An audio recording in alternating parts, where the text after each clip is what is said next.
My submission to the government through you, sir, is to please consider this request seriously.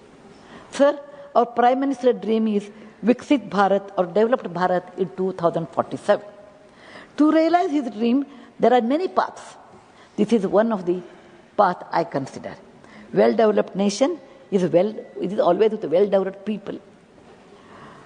One such path is ECCE, that is Early Childhood Care and Education.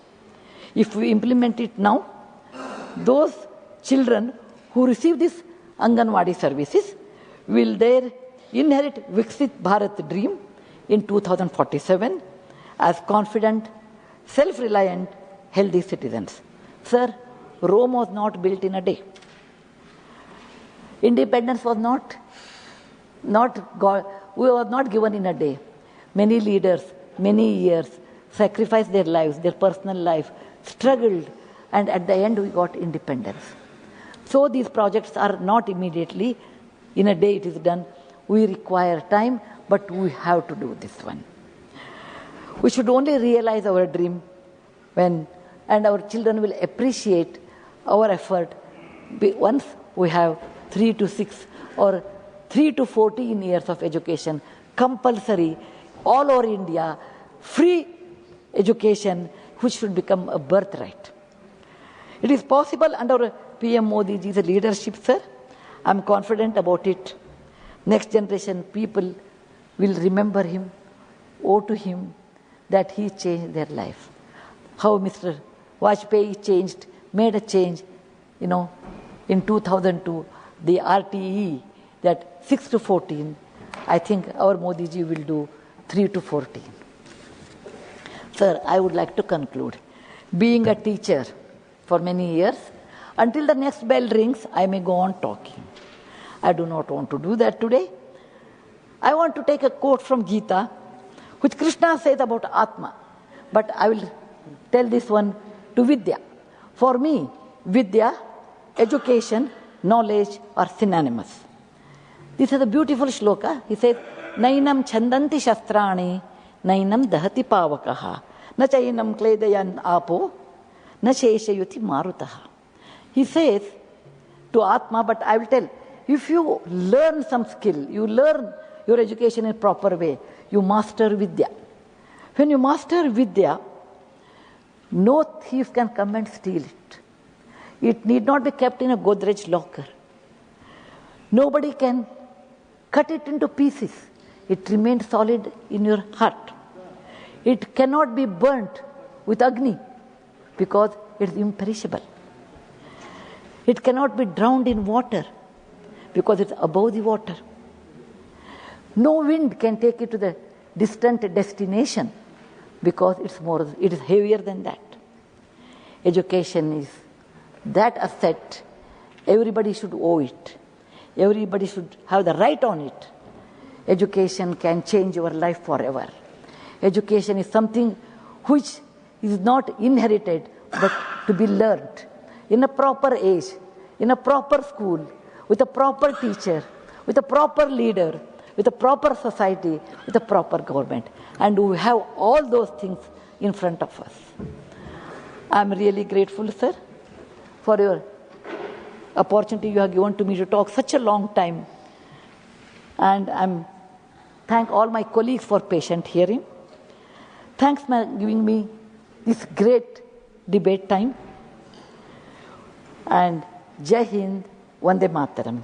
With these words, sir, I present the resolution to the House. Dhanyavad once again. बहुत धन्यवाद Sudha ji. Resolution moved. I now call upon the members whose names have been received for participation in the discussion. A bright Buddhist monk who wanted to come to India and go to Nalanda. His ultimate thing was Nalanda, a great Buddhist university at that time, and learn there, take the text, Chinese, Indian Buddhist text back to China.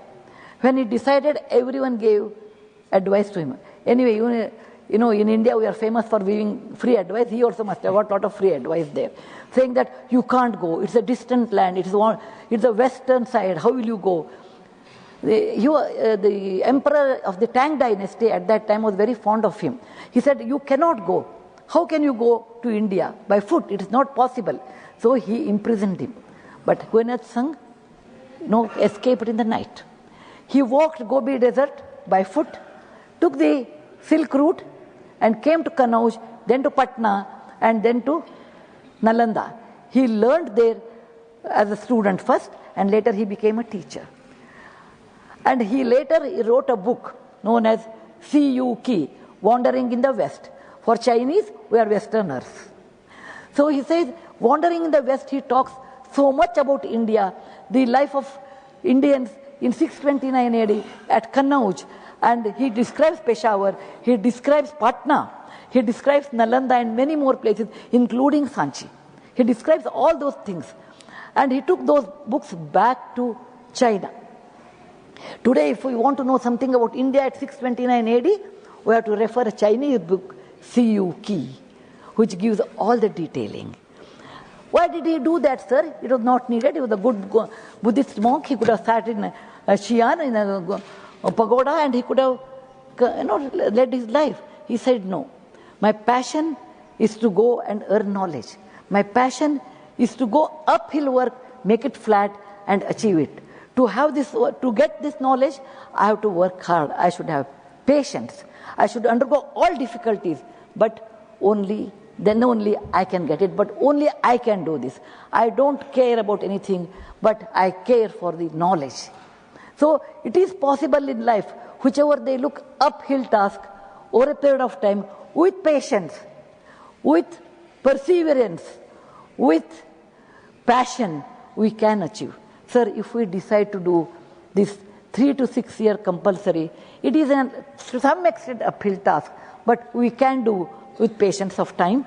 We can do this with perseverance of following up with the people, with the society, and we should have passion for that. Otherwise, it is not possible. Any amount of money you may have, but if you do not have these 3 P's, it is not possible to achieve at all.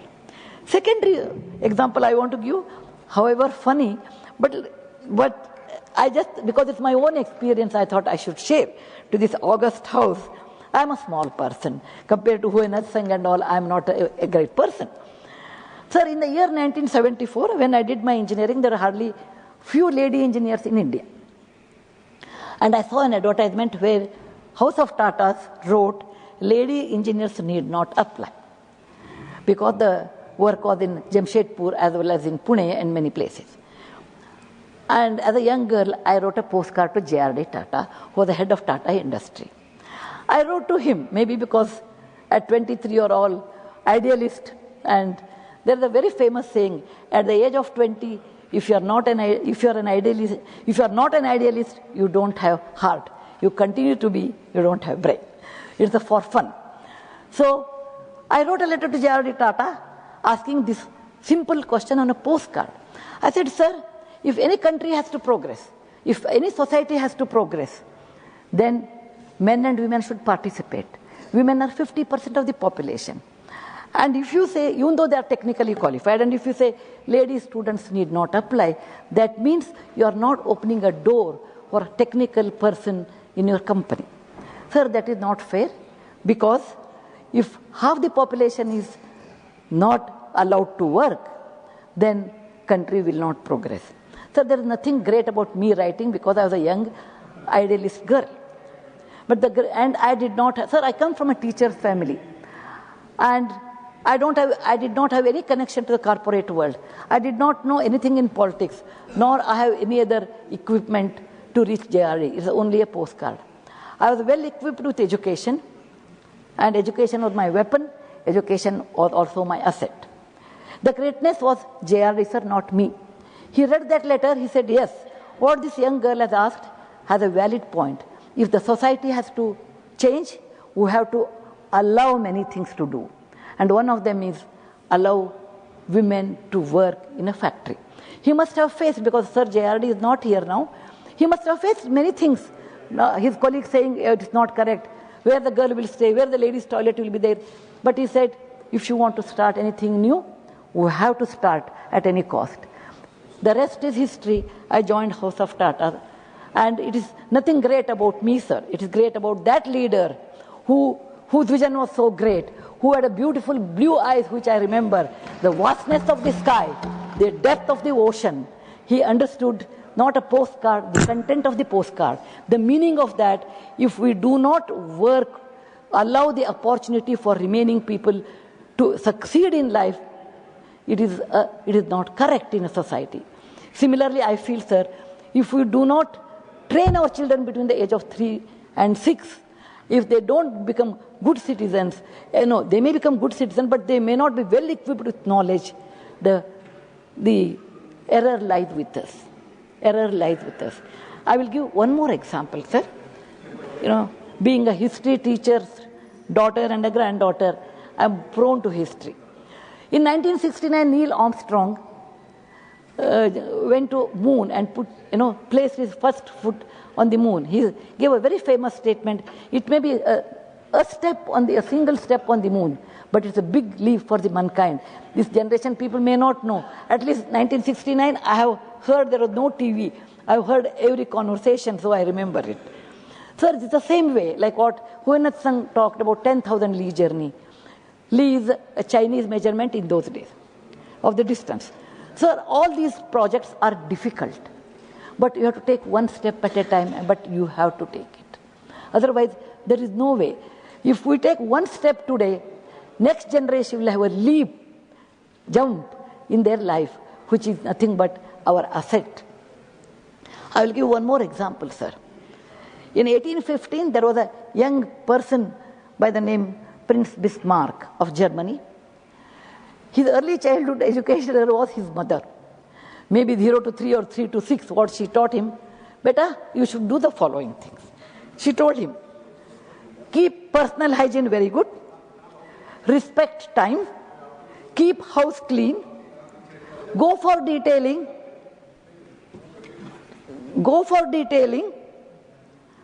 in any work, become efficient, and many more things she taught. He learned that, and it became a part of his life.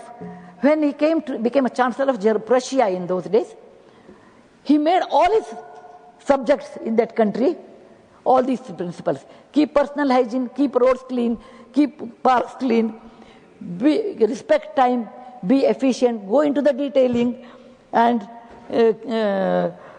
become efficient. And it continued for 2-3 generations. It became a part of DNA of Germany. So today, Germany is synonymous with efficiency, accurate measurement, precision, and cleanliness. Sir, anything we do every day, it becomes a part of DNA. So I want all mothers and parents should understand, like how we brush our teeth, take bath, have breakfast and go to school.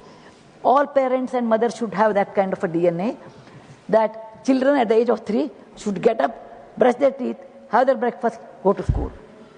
This should be autonomous, automatically it should happen. Reflection should be immediate reflection.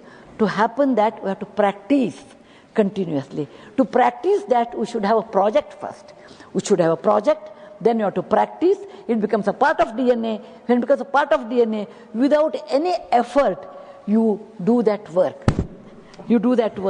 And this should become a DNA in Indian culture. To have that, sir, we should have this project.